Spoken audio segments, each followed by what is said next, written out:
dianggap cukup prosesnya di sini, berarti berikutnya challenge-nya ya hasilnya. Karena you membuat perjudian yang cukup berani menggantikan STY, artinya tuntutannya tentu hasil. Hasilnya adalah Harus lolos Piala Dunia. bukan Oh enggak, babak 4 lagi ya. no, harus lolos Piala Dunia.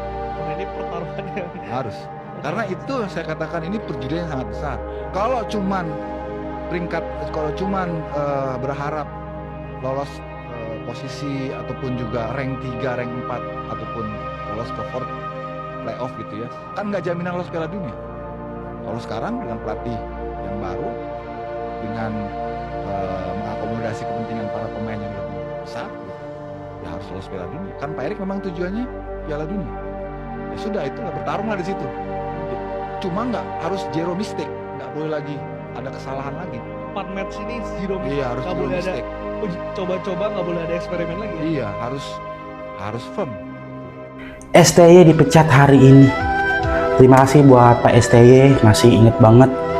Dulu datang waktu timnas lagi terpuruk-terpuruknya, sekarang pergi di saat timnas hampir terbang tinggi.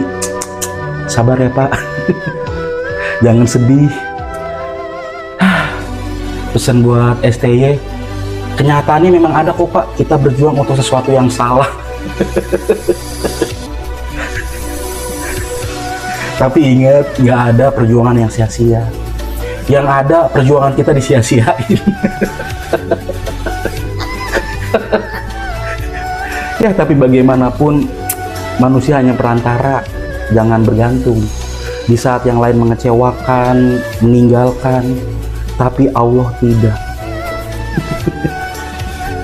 Yang penting Pak, ingat, siap-siap ketawa kalau Indonesia gagal Piala Dunia. Hati-hati di jalan buat Pak STY, nanti sampai Korea. Tolong salamin buat Lisa, Rose, Jenny, sama Jisoo ya.